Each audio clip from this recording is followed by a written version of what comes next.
You can almost picture them lying on their backs with their feet floundering in the air, struggling to stand up, that they might get back on their feet without any success. The sheep that has become calves may let out a few bleats, but generally they will just lie there in panic until they die.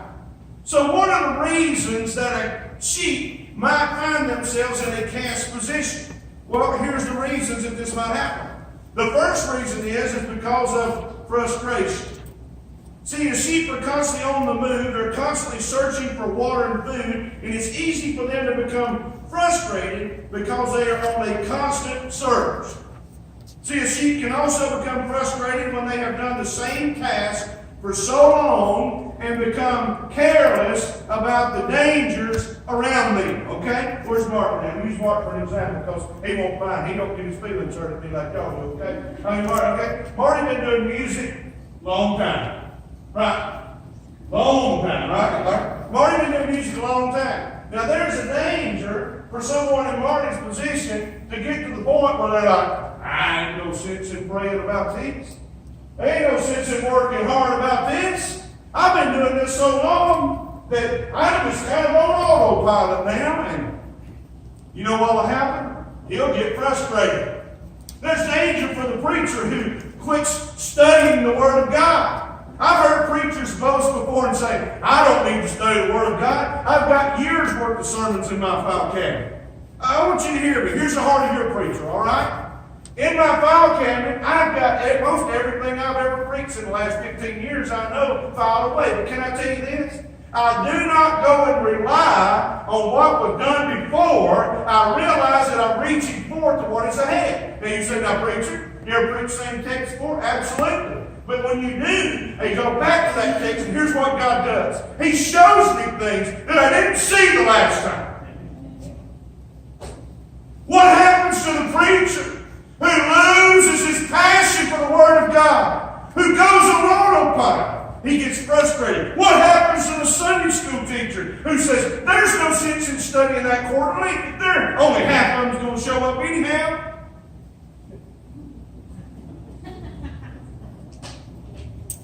He helped y'all out. I pray y'all can hear. Sunday school teacher, you are not preparing that lesson for the student. You are preparing it for the Savior. Amen. Preacher, you're not preparing that sermon for the congregation. You are preparing it for the Lord of glory. Hey, singer, you're not singing that song for the applause of the congregation. You are singing that song to glorify your Father who is in heaven. Amen, amen, amen, amen. Then we'll get this one amen, and I get several on that. Listen, there's a danger in you becoming frustrated. You know what'll happen? You'll become a cast sheep. You get frustrated when you work in the church. Some of you will say, I'm so insignificant. What I do doesn't matter much. They'll find somebody else doing it. Somebody will do better than me. I'm just going to quit. Quit is a four-letter word. A bad four-letter word. Okay? I don't like it, y'all. I don't like that word. It's a bad word to get in your vocabulary because once you begin down that street, you will slide quickly. Can I say something to you, church? If God has called you to serve in any capacity in His beloved body, don't think that you could just be so easily replaced, because you know why? God has called you to do it. God has called you to do it. God has called you to do it. And if God has called you to do it, He wants you to do it. That's some deep theology in it. But here's what we need. We need some folks with some sticking power. Y'all remember when the receivers in football used to put that sticky stuff on their hand? They don't need these anymore. They got these $800 gloves. But these, you know why? Because the ball would become slippery and they want to make sure they had a firm grip to catch it. Well, we need some folks who will catch the fresh wind and the fresh fire that God is breathing into His church today and have some sticking power. Oh, I'll tell you, it's a dangerous place to get frustrated. Because when we get frustrated, we're prone to stumble and fall, and we become so sure of ourselves. I was about 4 years old. I thought I was Evel Knievel. So, I'll never forget, it was on Veterans Day 1975. He said, that boy's got a weird deal. Veterans Day 1975. I'm just up the street from my grandmother's house in Edwardsville, and there's a bunch of kids out of school that day. I was too young to go to school then. There's all out of school, there's all around there, and down Miss Bond's house. We was playing on her back porch, and I told him, I said, I'm Evel Knievel, and I'm fixing to jump a Snake River Canyon. I jumped off that porch with all of my might. There was one thing. I made a minor miscalculation. I didn't count the steps. And I hit the bottom step, flipped, landed. I don't know what had knocked me. It had to knock me out cold. Because Nick, when I came to, I looked at my arm and it looked like a spaghetti noodle. Minor miscalculation. You know what I was? I was way too sure of my own ability. And I should have been watching more of those wrecks that Evel Knievel was having, and I might not have jumped off that porch. But I got so sure of myself that my ability wasn't able to carry me. Sometimes we may be cruising right along in our Christian life when we find ourselves to the point of utter frustration. Some of you might be here today, you're just frustrated with where you are in your walk with God. Here's what the Bible says about that. 1 Corinthians 10:12 says, therefore let him who thinks he stands take heed lest he fall. I've heard people tell me this before. Preacher, you got to worry about me falling. I ain't got the hang of this thing. Lady told me one time that she had been in a church, and when she lived in another state, she had moved to the state I was in. She said, we had a preacher one time that told us that he no longer struggled with sin.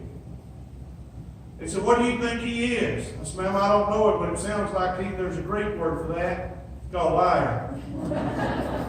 We all struggle with sin, don't we? We all struggle with the flesh. There's a danger when you get frustrated, even as married couples, you quit working on the marriage, and one day you wake up and you don't know each other. It's a very dangerous place, and you'll find yourself in a cast position spiritually, physically, and even maritally. What's another reason that sheep find themselves in a cast position? It's not just frustration, but it's also because they're fat. Junior Hill said this lady come up there one time and says, I tell you something, Brother Hill, I wish that message you preached, it was no good. Those will bless you. And I wanted somebody to feed me. He said to her, he said, ma'am, most people in this church are so fat with spiritual truth they can't even get up from the table. He said they haven't processed what God showed them years ago.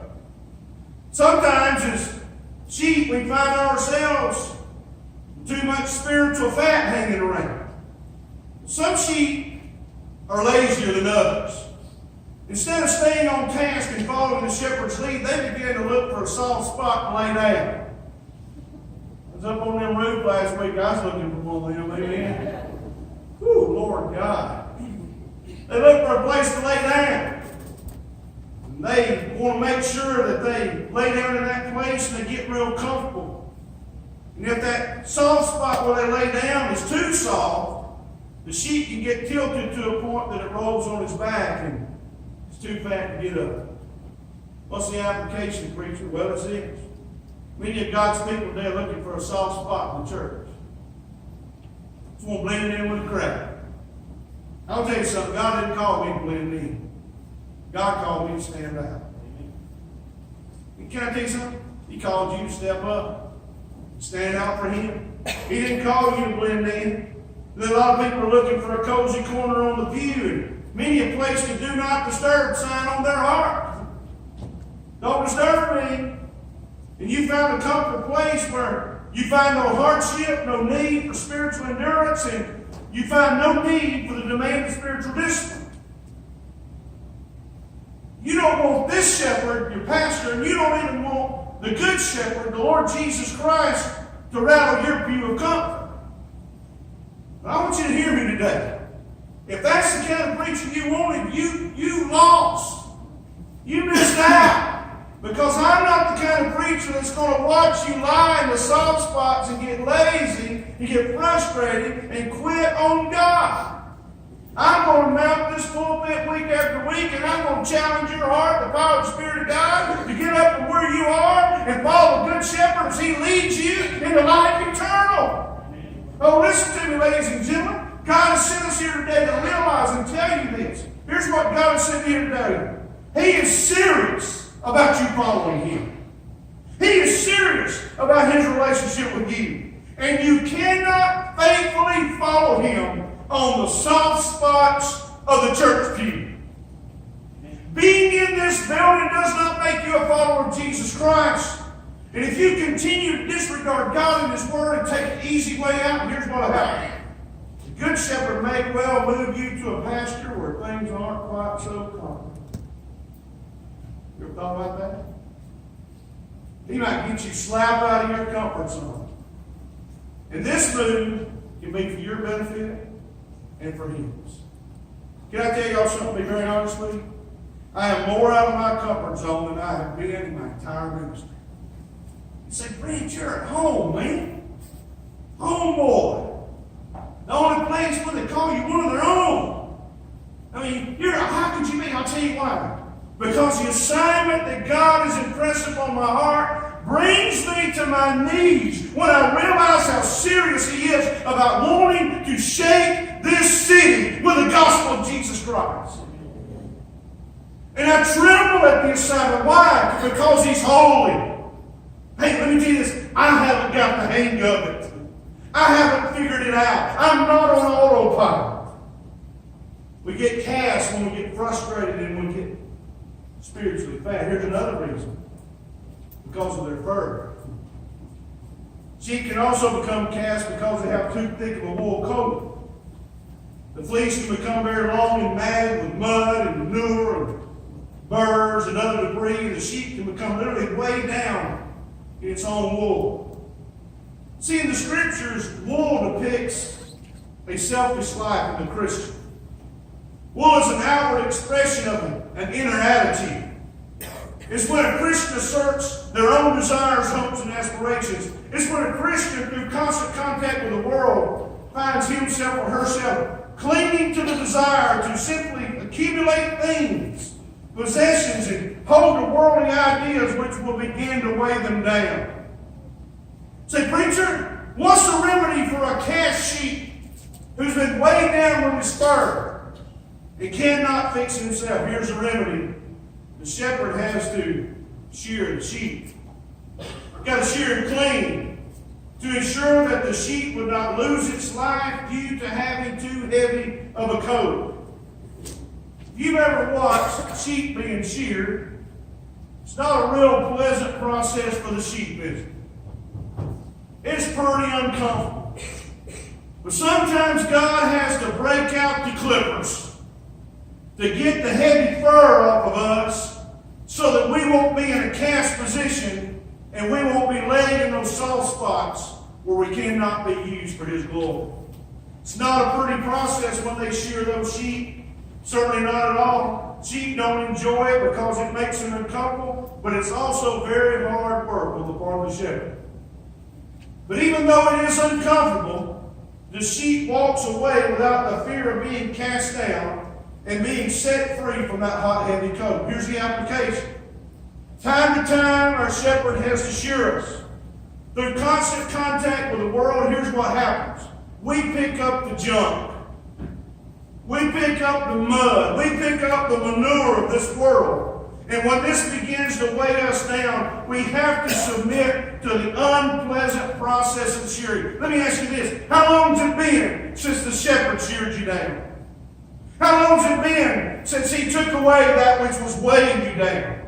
How long has it been since He cleaned you up from that which had made you dirty? But I tell you, if it's been a while, it may be that it's time for a shearing. Well, there's another thing we've got to look at, and that's the dangers of sheep being in a cast position. We know the reasons. What's the dangers? Here's something you need to know. As a sheep, I do not have the ability to restore a cast sheep. If you're a cast sheep here today, you lay down. You're on your back, and you're in a mess. Another sheep cannot turn you over. Only the shepherd has the strength and ability to do that. So what are the dangers? There's three, I believe. A couple I know. The first danger is death. Sheep don't have a long period of time to stay in a cast position without tremendous suffering. As they lay there on their back, they have no ability to stand on their own, and the gases begin to build up in their stomach. Blood flow is restricted to their leg, and on a hot summer day, a cast sheep can die within just a few hours. There's always a danger of death. Then there's a danger of destruction. Not only do they have to be afraid of what happens when they're in that position, but predators are always looking for cast sheep. Did you know that? When Satan comes after one of God's people to try to destroy his testimony, can I tell you what he's trying to do? He's not coming after those that are really strong and on fire. He's coming after those who have got at ease and Zion.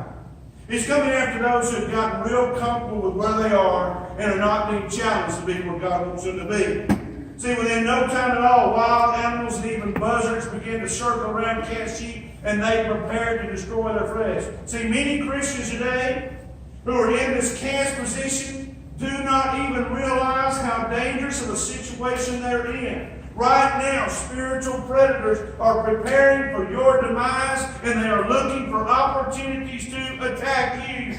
You read about David in Sunday school this morning. What was wrong with David? David was supposed to be in battle with his men. David was supposed to be out there on the front lines. He was at home. David had been in bed all day. He had gotten weary. He'd taken down the guardrails, and he had fell into sin because he no longer had his mind on what God had called him to do.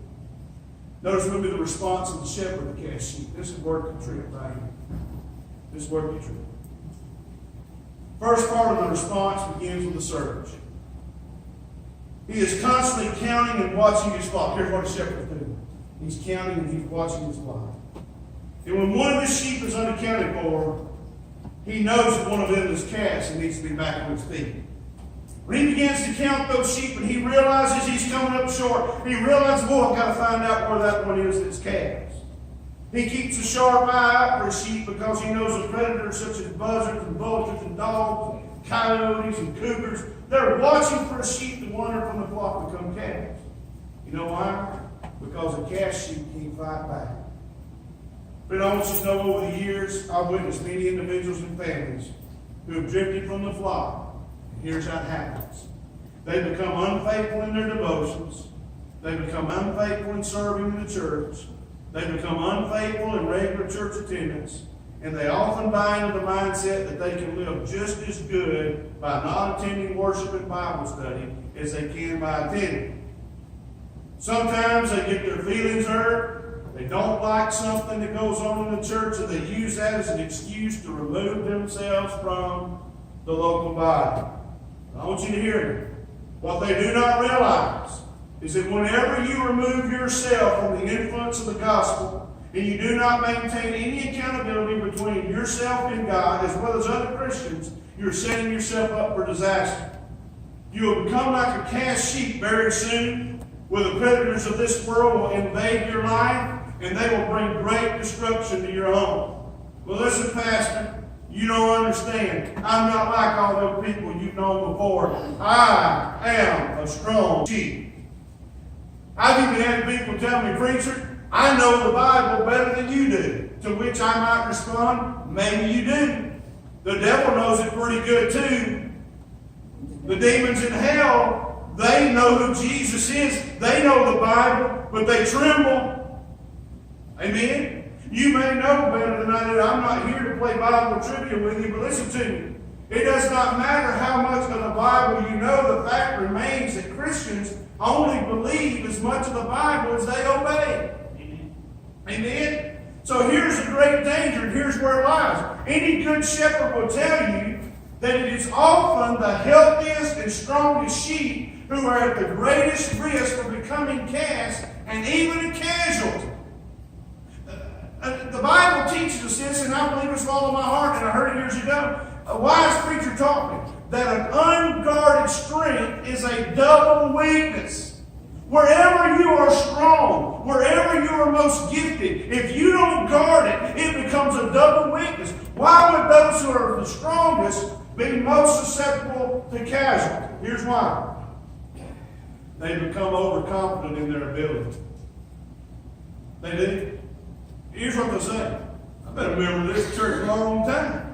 I remember when I was a younger pastor, now I'm getting old, I don't hear this as much.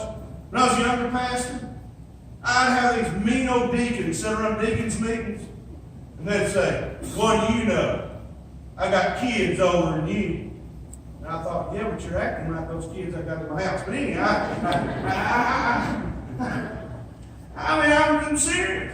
You can't think I've been around a while. They think you know the ropes. However, you need to know this. In any instant of not staying focused on the leading of the shepherd and the sheep, they can find themselves flat on their back and no way to get back on their feet. That's the sermons. But I got to leave you with the last part. Here's the sermon. The shepherd gives a sermon to his sheep. Oh, yes, he does. Everybody needs a good sermon, right? My children get them regularly. They even use them against me sometimes. As the shepherd finds his sheep cast, here's what he does. He calls out for his sheep.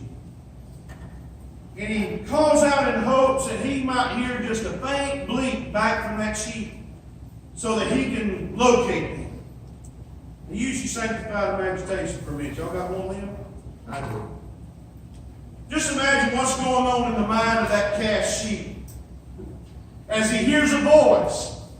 And it's not just any voice. It's not just the voice of any shepherd. It's the voice of his shepherd. It's almost like you can hear that sheep say to his shepherd, "Thought you'd never come." Then when the shepherd reaches the sheep, he kneels down beside that cast sheep. He takes him from his back and he rolls him gently on his side, and immediately the pressure that's been building in his stomach begins to be relieved. The pressure on the sheep's lungs will begin to decrease. And the shepherd would lift the sheep up on his feet. He would straddle the sheep with his legs. He would hold the sheep straight up and down. And the shepherd would spend a great deal of time massaging the legs of the sheep to restore. When the sheep started to walk again, she would often stumble, stagger, and collapse. I don't know about you, but there's been some times when the shepherd had to come restore my soul. There's times I was cast on my back, and I'd hear the voice of the shepherd, and he'd come to where I was. He'd roll me over. He'd relieve the pressure, and he'd massage my legs. And I'd begin to get up, and you know what? I'd stumble, and I'd stagger around. Oh, but when the sheep collapsed, the shepherd would continue to work with the sheep until he could speak to them. Can you imagine what the shepherd might say to the sheep? Maybe something like this. When are you ever going to learn to stand on your feet? Oh, I'm so glad I found you just in time. As the shepherd spoke to that little sheep, the speech that he spoke to him would be words of tenderness, but also words of rebuke, compassion, and correction. Oh, there have been times when the shepherd would restore my soul. It was almost as if I could hear him say, "Brent, when are you ever going to learn, son?" I want you to know that even though you're having a hard time learning, I'm so glad you're mine.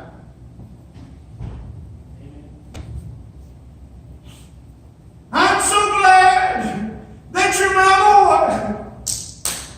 I'm so glad that you belong to me. Oh, I can imagine what that would be like. I've heard him speaking. I can only imagine, too, how the shepherd might begin to sing to the sheep. Oh, one of my favorite old songs. We talking about old songs? Written out of great distress by Horatio Spafford, said, "When peace like a river attends me, when sorrows like sea billows roll, whatever my lot thou hast taught me to say, it is well with my soul."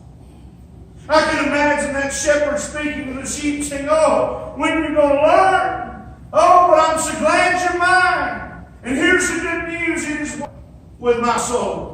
And little by little, the sheep would regain its strength, and soon it would walk steadily, and it would rejoin the flock. And listen, when he got back among the flock, and he was in the presence of the shepherd, he was free of all fear and frustration.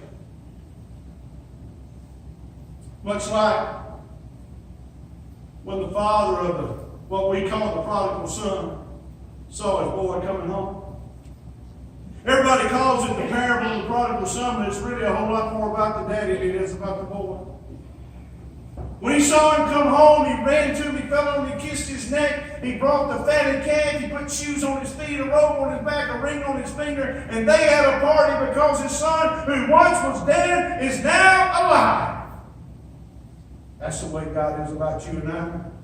Some of you here today, you're cast sheep, and all you need is for the shepherd to come by and gently speak and say, hey,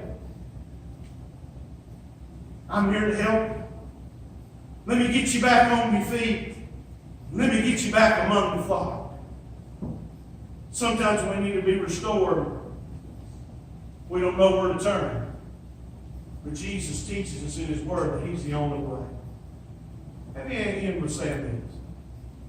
Has anybody ever told you before you just don't have what it takes? You ever done it? And you know when you hear that, you know it does, it hurts, you know. We'll give you a real life story. My daughter Kayla was 12 years old. She's in the 7th grade. We just moved to the area we were in before we came here, and she started new school. And for the time she was about 5 or 6 years old, I'm telling you, that girl went around singing all the time. Now, I never told her she had to. I never said, you're the preacher's daughter, thou must sing it. Never. Never put any pressure on any of my children or my wife to do anything that the church thought they ought to be. I don't do that. Well, the preacher's wife ought to do this. I'll tell you what her number one job is. That's take care of me. And listen, none of y'all want that job. All right, moving on. Okay, 12 years old. She's singing, also singing, and she has a chorus class, and everybody's trying out for all state chorus. In middle school, here's what our chorus teacher tells her. You don't have what it takes. Now, words pretty much. And I remember when she came home as a 12, 13-year-old girl, just cried her out. The teacher said, I wasn't good enough, Daddy. Oh, but I said, well, honey, and I'm trying to be a father, I'm trying to be a dad, trying to comfort her, trying to be a shepherd to my daughter. Saying, honey, listen, it's going to be okay. We're just going to keep trying hard. No, Daddy, I'm never going to try again. The teacher said I wasn't good enough.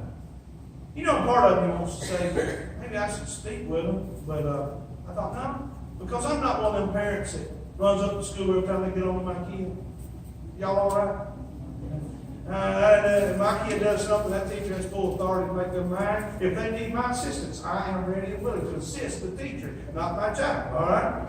I mean, I'm telling you, I just tell you, when I got in trouble in school, we had a teacher-parent conference. Me and my dad showed up, and the teacher wasn't allowed to attend. Right? Me and him, right? I wanted the teacher to rescue me, man. Here's the deal. The teacher said, you ain't got what it takes. So I began to pray and ask God to help her. She was so down and out. Let me tell you what God did. Let me tell you what God did. The next year, we got a new chorus teacher. No, I didn't pray her out. I'm not one of them kind, but I did pray for God to help my baby. Y'all all right? I did. God help my God. She got a passion to do this. Help her. We got us a new chorus teacher. This chorus teacher was a Christian. Now I did pray for that. And not only was she a Christian, she could sing like Babby Mason. She could bring it. So Caitlin goes in timidly to audition. She looks at her when she's done and she says, hey, you only lack one thing. She says, that's the confidence to turn it loose. So what we're going to do is we're going to work on your confidence before we even work on your vocal skills. And I am grateful, can I tell you, I am grateful to God to this day for Miss Tanya Rucker. Miss Tanya Rucker was that chorus teacher that looked into my child's eyes and said, I believe in you. Do you know what she did? She was used by God to restore her soul. Listen, somebody's told you somewhere along the line, you can't do it. You ain't got what it takes. I I'm standing here to tell you today the shepherd wants to restore your soul. He wants to speak life into your life. And he wants to use you for his glory. And if you're flat turned upside down on your back spiritually today, listen to me. He wants to come and roll you over and get you back on your feet. He is the shepherd who satisfies. Would you pray with me? Father, I have no way of knowing the needs that are among this congregation this morning. But Lord, I have prayed for those needs. I have prayed for these people. And I have prayed for your glory to be manifested to us today. Lord, right now, there's no greater way that I know that your glory is manifested to your church than through the salvation of souls. Through the restoring of joy in your children who drifted. Opening the eyes of those who are spiritually blind. Lord, even as we study today, rolling that cast sheep over, reminding them of your love and care, and telling them you're not done with them yet. Father, some of your sheep may be cast saying, there's nothing I need to do here. Everybody else is doing what needs to be done. Oh Lord, remind them there's a place for all who desire to serve. There may be some that come today saying, I've been doing what I do a long time, and I'm tired, I'm frustrated, I'm weary.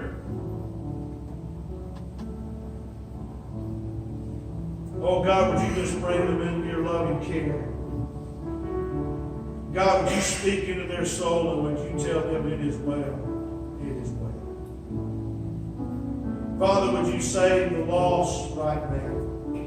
Restore joy to those who are walking at a guilty distance. Bring them back to the fold. Add to this church daily those who are being saved. God, I'll be faithful to praise you right now for what you're doing. Lord, I truly believe you want to restore the heart of the Heavenly Baptist Church. A heart to live on mission, to not retreat in fear, but to live focused on what the Father is calling us to do. Restore that to us today, Lord. I praise you for that in Christ's name. Heads bowed, eyes are closed. Here's the invitation. Wherever you are, he'll come to you. All he asks you to do is take a step. I'm going to ask you to do that today.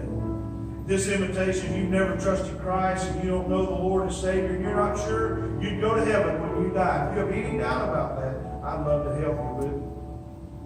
I know sometimes doubt comes from the enemy just trying to get us off course and trying to make us ineffective, but sometimes doubt does come because there is no real relationship.